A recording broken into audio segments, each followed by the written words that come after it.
Thank you, Charlie. Good morning, everybody, and welcome to Martin Sorrell, who is the Executive Chairman of S4 Capital. Good morning, Thorold. Good morning. Good early morning. So, Martin, I hope you've dusted off your crystal ball for this morning.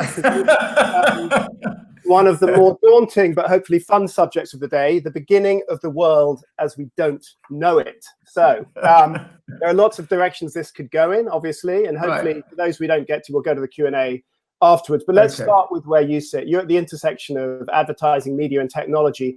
Quite how much has that world changed in the last 4 months?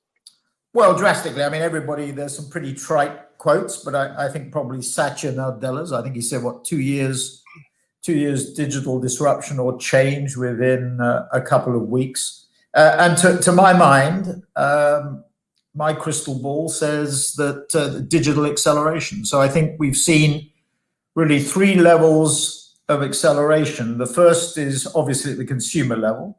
Everybody watching this, whoever is out there watching this, has been affected in one way or another. 1/3 of consumers in the US of households are trialing or testing for the first time online grocery shopping or essentials, and they won't go back.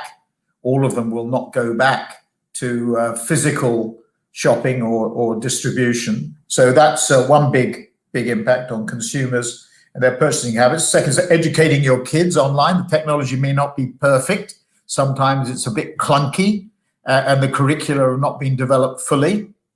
But that's another thing that's been accelerated very strongly. And last but not least, we're communicating as we are here with CogX and our own CAN exhibition will probably be very different, or in my view should be very different in the way it reaches people in our industry, in the creative industry. So that's at one level. The second level, as you well know, Thorold, at the Wall Street Journal and News Corp, etc., the media industry, that is all the digital change there has been accelerated. We've seen your proprietor, if I can put it that way, Rupert Murdoch, has closed over 100 titles in Australia, local news titles. That's another subject in and of itself. But media titles have been eviscerated. Traditional media titles have been eviscerated, particularly in the newspaper and magazine industry. A bizarre little example maybe here of the Jewish Chronicle and the Jewish News both going into bankruptcy, maybe being resurrected by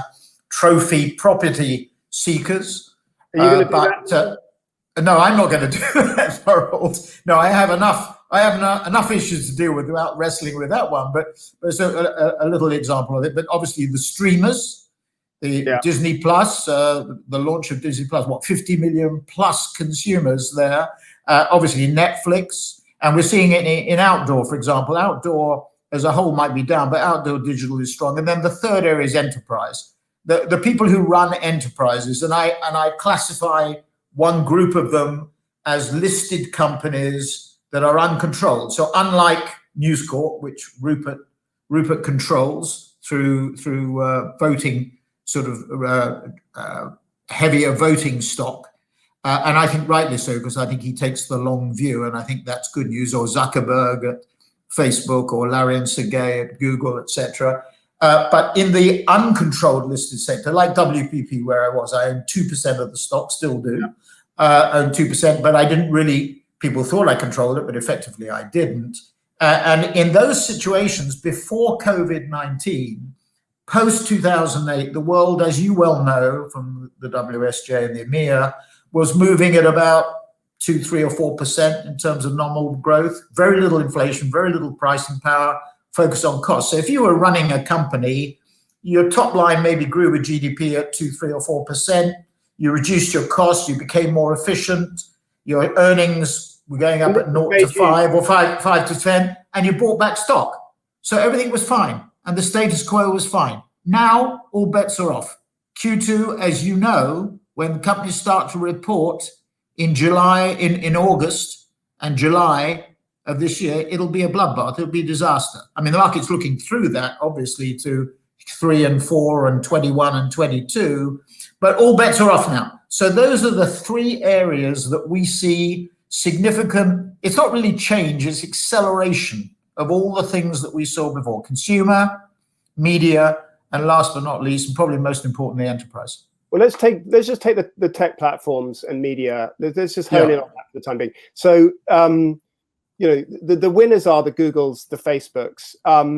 Are we seeing any challengers come through during this period who are really taking advantage of this opportunity to really accelerate their position and get into some sort of challenging position against those dominant platforms? Well, if I think of the platforms, I think of 6. I think Google, Facebook, Amazon, Tencent, Alibaba in the East, and the riser is TikTok or ByteDance. Kevin Mayer has gone from Disney, having not secured the top job from Bob Iger.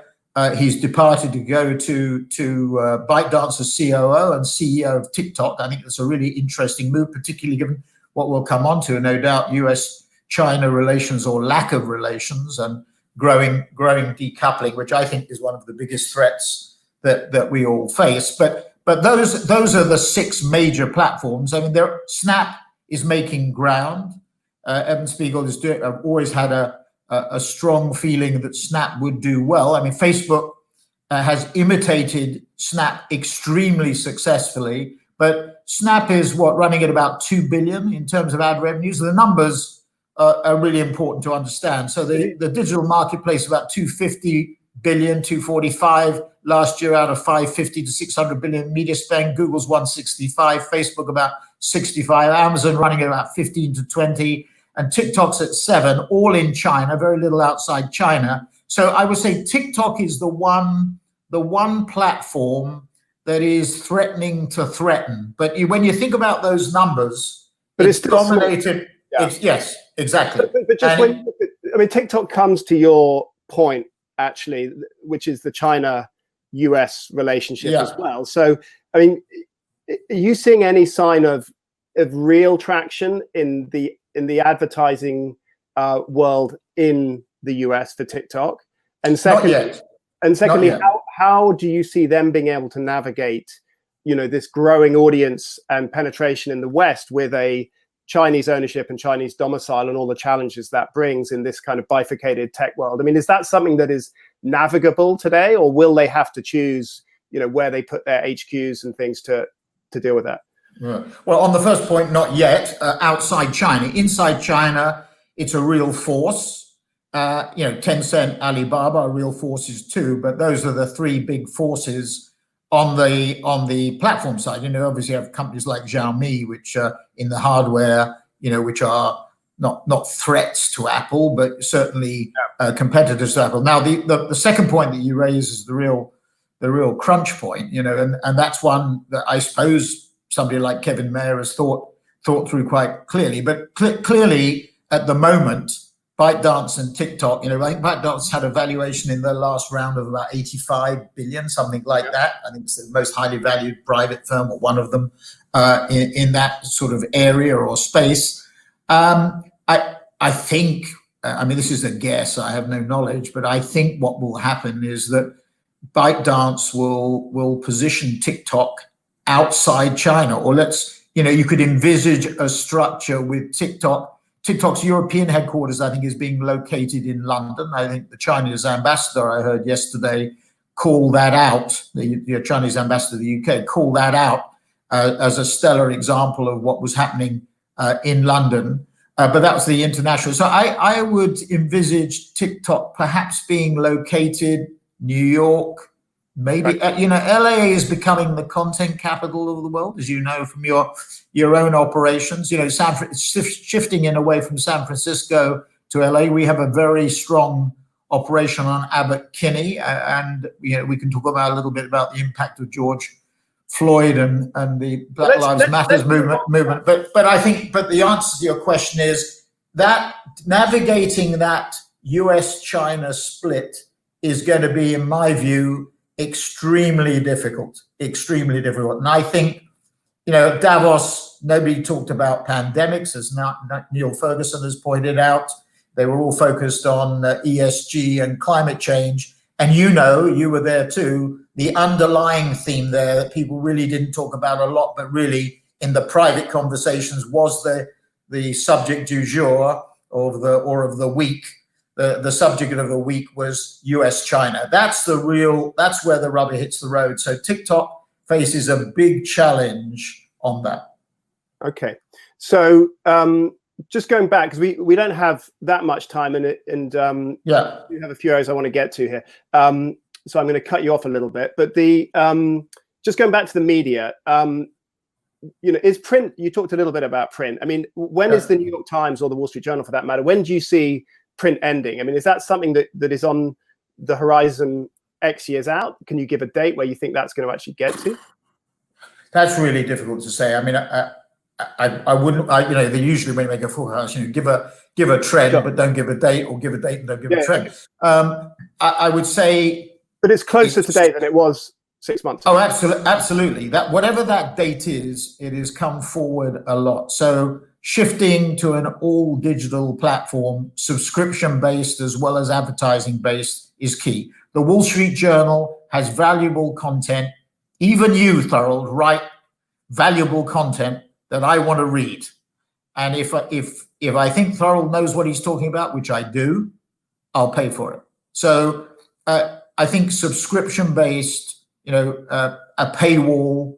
I think the FT, your competitor, does a pretty good job on that. I think maybe they've gone a bit too far as a reader as well as the FT. I think they've gone a bit too far on that.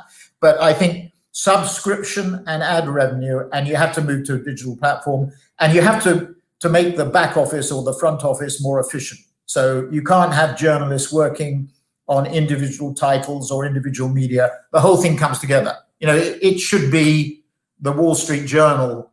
It shouldn't be Fox News, Fox Financial News. It should be the Wall Street Journal. You should use the brand across your platforms in a much more effective way. So coming to an all digital platform, the data's come much quicker, or is going to come much quicker. It's digital transformation for media.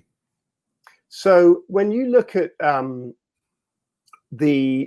of this comes back ultimately to consumer behavior and societal changes, which drives the usage of these different platforms. Can you kind of talk a little bit about how you see some of these big moments that we've seen in recent months and weeks sort of playing out longer term? Obviously, we've got the COVID-19 health crisis and the economic crisis that you referred to coming through. And more recently, the killing of George Floyd and the Black Lives Matter protests on the back of that, not just in the US, but obviously globally, has changed the conversation dramatically. And how are you seeing that feed through into the way that, first of all, the way the companies communicate with their customers? I mean, how is that changing sort of your job, as it were? Well, I mean, let's talk about it internally for a minute. I mean, we have 4 principles for S4, purely digital, because that's where the growth is. Our Holy Trinity model of data driving the development of content, and programmatic, faster, better, cheaper being our tagline, a unitary structure. Now, that last point, unitary structure, we don't do earnouts. We don't do fragmenting earnouts. We have 2,550 people at S4 in 30 countries. We have 12 companies we brought together around 2 pillars, 2 main companies, MediaMonks in content and Mighty Hive in programmatic and data. And the 2,550 people that we've unified, I mean, we don't do the earnouts. We basically bring our companies together in a mixture. We say to people that we bring in, if you want to sell your company, it's not for us. You go and talk to Accenture or WPP or whatever it happens to be. You should, if you want, join us on a mission to create a new era, new age model over the next 10 years, to the subject of CogX. And there's a missionary zeal here to disintermediate and disrupt the old. So COVID-19, to my mind, is a burning platform for digital disruption. Black Lives Matter is a burning platform for change in terms of racism, racial bias. You're not old enough, Thorold, but I go back to 1968. I was graduating from business school in 68. Martin Luther King was assassinated. Bobby Kennedy was assassinated in 63 when I was just going up to university. JFK was assassinated. These were turbulent years, particularly 68. We haven't really made much progress in racism and attitudes to racism and racial bias in 52 odd years. I think, and I saw Tony Blair talking at CogX this morning, President Obama has said the same thing. I think they're both right, that what we're seeing now, these movements are much more broadly based. The fact that 25% of America is unemployed obviously exacerbates the issue. COVID-19 has statistically affected, people said about COVID-19 that it affects everybody. It does affect everybody, but not equally. I mean, the suggestion that it affects equally. So all of this has disrupted. Now, in the case, just one other point, in the case of our company, we are much more together. That unitary concept is much more relevant today. I mean, I communicate with our people on a much more regular basis. So it takes a crisis to create these things. I meet together with 7 others of our top leadership every day. So the communication is totally different. So I'd like to talk a little bit about the future of work and how we're going to behave. But just going back to the racism issue, are we going to see? We've had this wave or mini wave of sort of more purpose-driven marketing by companies in the last year. Gillette with the Me Too movement and other. So, is this going to both change the way that companies have to kind of take a stand on this, but also sort of drive change through their own businesses? Is this a moment that is going to be profound on that level, do you think? Because we've seen, for example, just in the last few days, a lot of executives, editors in our industry lose their jobs or resign over these issues. I mean, is this a moment in time, or is this something that's going to go deeper and push through messaging and actual behavior in these companies, do you think? Well, look, meaningful statements, in my view, this is a personal view, are meaningless. I think what you have to do is to do stuff. Right. So if I take, we're only a small company. We're capped at $1.75 billion. We have, revenues of about $400 million. So we're 2,550 people, I said, in 30 countries. So we're on the smaller side. But having said that, what have we done? Well, we've set up a match fund for our people. We haven't set up a task force. We've got several working groups who are implementing probably mandatory. I mean, there's interestingly, some pushback on whether these things should be mandatory, not huge, but notice that in my email post bag. But we have to decide whether it's mandatory or not. But these are going to be specific training programs on racial bias and general education.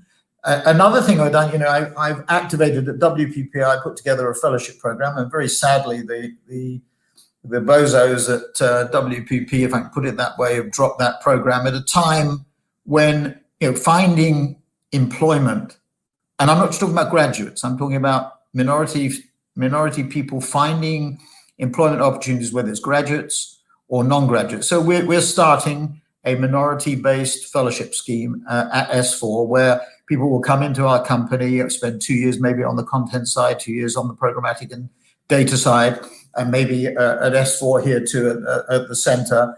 And then go to a permanent post with a degree. It'll start from a small base, but from acorns, oak trees grow, and so we'll see how it develops. But the point of the story in relation to ourselves on a small scale is doing stuff is really important. And one thing I've noticed, I think clients understand this. The meaningful statement is in my view, at one level, but what you have to do is you have to have meaningful change and actions. So authenticity means not just an authentic way of doing it, of saying it, but doing it. So there has to be action. And I disagree with ripping down statues, and I think Tony Blair was much more eloquent on that than I could ever be. But having said that, I understand the emotion and the feeling, but I do think that we have to lay out meaningful action programs that have an effect. Now, on gender, there has been progress, not enough. We at S4 have not done enough, but we're much better balanced now from a gender point of view. Now, what we have to do is to up the ante in relation to minorities. And that applies to everything. But just to be clear, do you think this is a moment that will be maybe the equivalent of the Me Too movement in terms of really triggering serious long-term change that is not something that just kind of lasts a few months and then evaporates? I mean, is this a real? I do. I have a fear, and I just worry a little bit about how meaningful some of these what is said. Somebody said to me yesterday, we live in a Facebook generation, and what people say and do, even amongst millennials, maybe there is a little bit of dissonance there that I worry about. I've seen it in some of the reactions, even in some of the things that we're doing. What people say and what they do are often two different things. But I certainly hope you're right, or the implication of your question is right. I think you're right. I think it will be a much more meaningful change for a number of reasons. I do think, Ray Dalio, I think, has really. Can I stop you? Because I think you've made the point. I think you think it's going to be a big change. I'm just aware we've got 7 minutes left, and there's a few more things I want to get to. I'm just going to stop you quickly. So just in no particular order. From what you see, are we going to be? We're all sitting at home, or at least I'm sitting at home. You're sitting in the office, but a lot of us are sitting at home right now. Is this fundamentally changed how we're going to work, or are we all going to look back in 2 years' time and be back in an office slightly different, but maybe working from home once a day? I mean, how profound is this change and the ability to work digitally? I mean, is this a very different world we're in? I think it is profound. I think it will be a change. I look at our people. They're on the younger side, 25-year-olds on the media side, 550 people on the content side, 2,000 people. Their average age is 32 on the content side, 25 on the media side. But it is quite clear, even those people who have a lack of space at home, even those people who have young kids to educate at home and the pressures that brings, it brings a better balance. I feel, look, I'm in a privileged position. I acknowledge that. But I feel much better physically and mentally for not rushing around the world too much. And it was really interesting Zoom meeting I was on. You had a representative of the airline industry and a hotel industry, both big, saying we'll go back to the norm as before.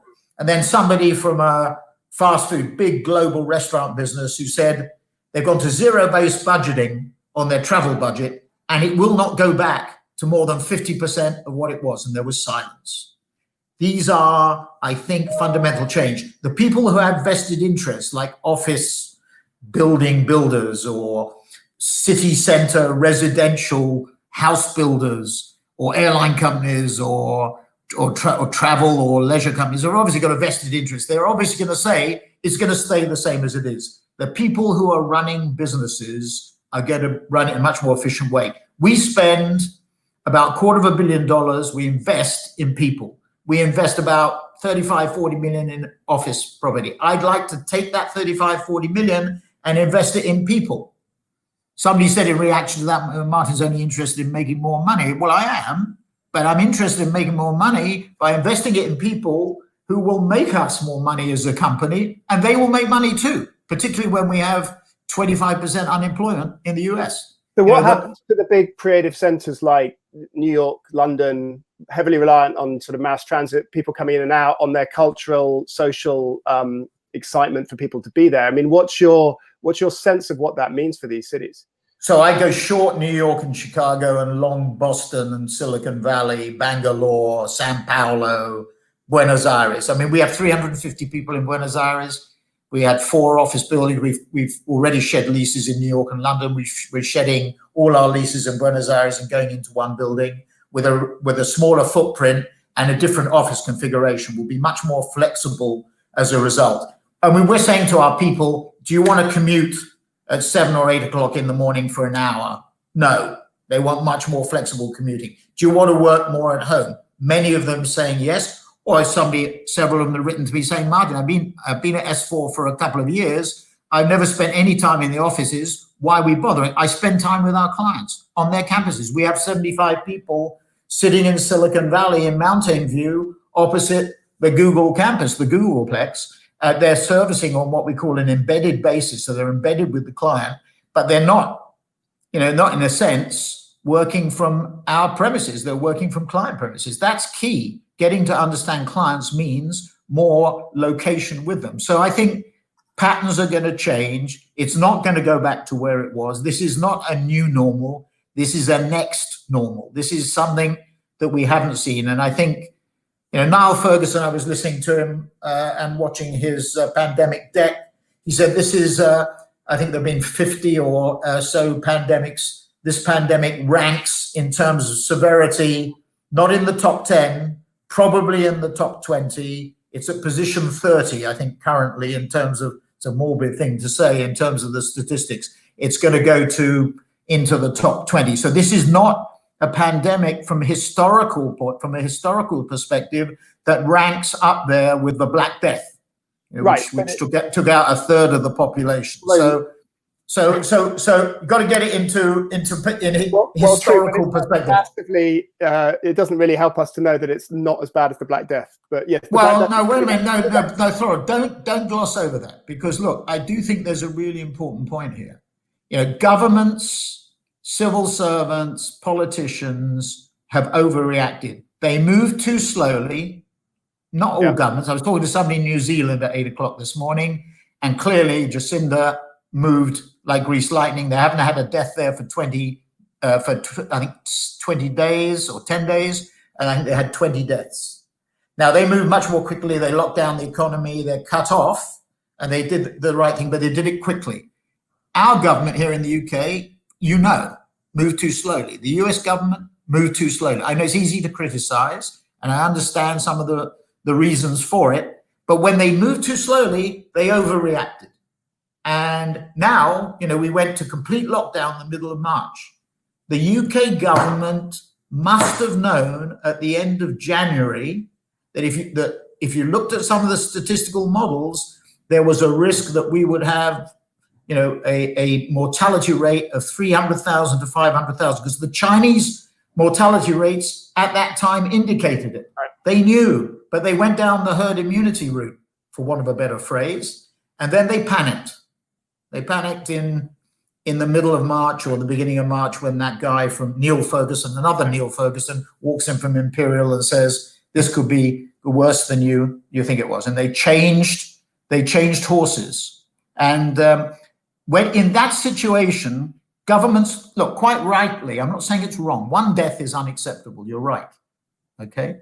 But they changed their point of view, and they overreacted. They went too far, I think. And, we're in the position we are in today. Easy with 2020 hindsight. I know, difficult to do, but they were warned. 2016, Thorold. One of your sisters. Okay. I'm getting furiously messaged by Charlie. There was a bunch of questions I wanted to get to, but thank you for your time. We'll go to the Q&A afterwards, and we can grill you more. Okay. Thank you very much, Charlie. Okay. Sorrell, Martin, thank you for a magnificent discussion. What a brilliant way to kick off day 3. That was absolutely sensational. And that brings this session to a close. And then we're going to move to the Q&A. I know there's some questions that have already come in. Keep them coming in, and Thorold will be picking those up shortly.